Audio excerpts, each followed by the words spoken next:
An allegory is a figure of speech used in many works of art. It's a way of representing something which is abstract and rendering it into something concrete.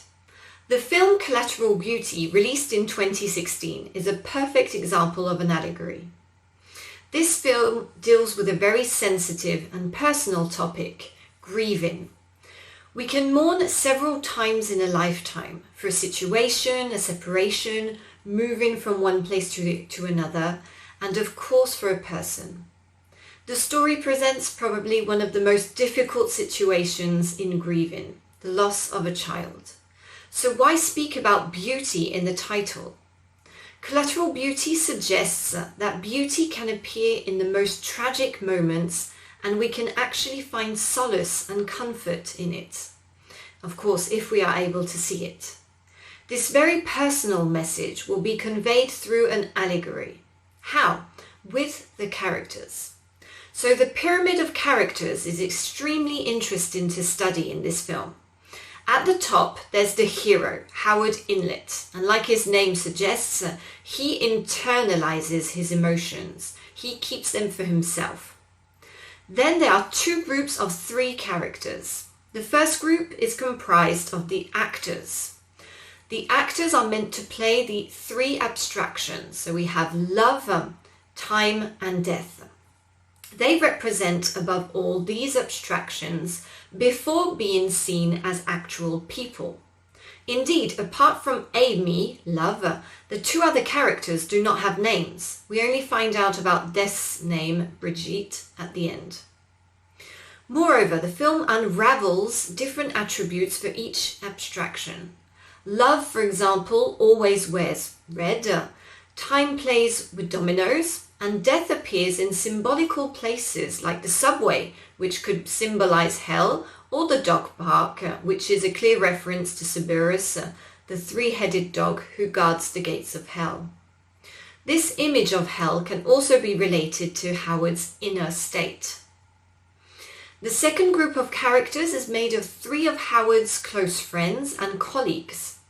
So on the one hand, we have the three actors, and on the other hand, Howard's friends who call upon the actors to help them save Howard and their advertising agency. Pairs quickly form and clues can be perceived to reinforce the connection. For example, at the beginning of the film, Claire remembers her childhood when she smells the pine trees. She's actually transported into her past. She travels time. When the friends discover Howard's letters, Claire reads an excerpt of the letter to Time. And at the end of the film, Claire tells Time that she has run out of time herself. She's too old to have children.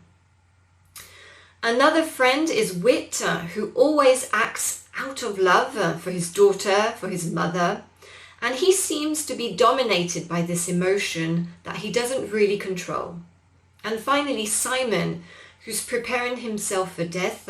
He is seriously ill and will not make it, but he has difficulty in confiding to his family. So there are several readings of this story. Firstly, they are the three actors hired to get Howard back on track, to help him accept his loss and deal with his grief instead of running away from it.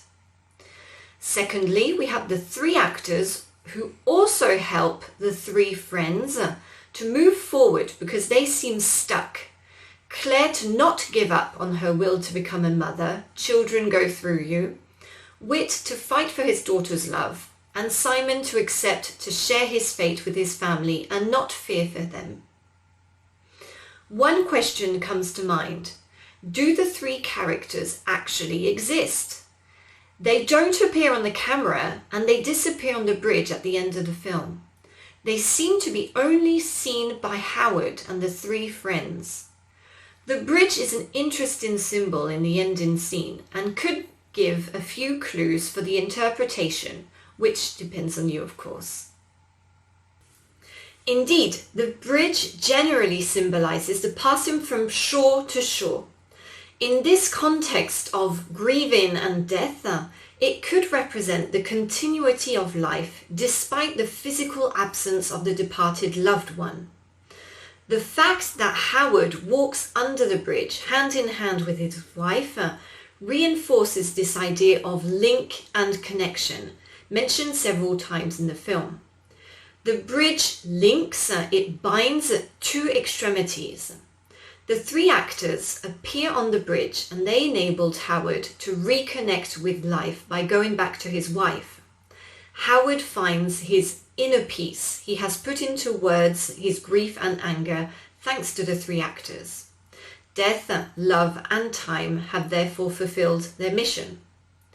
This film is extremely interesting for the symbolism, the representation of abstractions and the personification of time, love and death, played out thoroughly by the actors who are always in their role.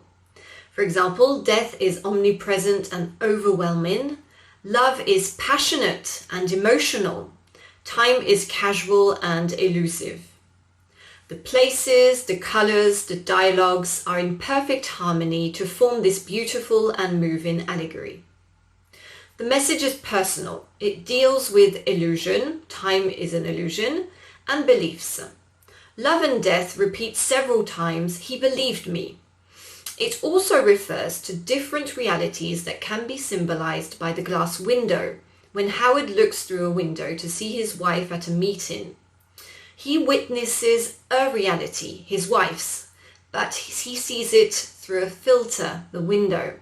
It's not his reality yet. He's not yet ready. So what is this collateral beauty? You are free to believe in whatever you want, but everything presented here seems to be an illusion. I repeat, time is an illusion. Time, love and death, you have to adapt your vision. Nothing is really dead if you look at it right. And sometimes in the most tragic moments of life, just be sure to notice the collateral beauty. This perspective, this hopeful message is perfectly represented through the three actors' personifications who bring a highly spiritual dimension to this story dealing with death and grieving. Indeed, the story is sensitive, touchy and moving. The cathartic effect is present for the viewers. However, due to personal events, I managed to see the collateral beauty, the liberation of emotions, a subliminal image and an interesting and rich allegory to be studied.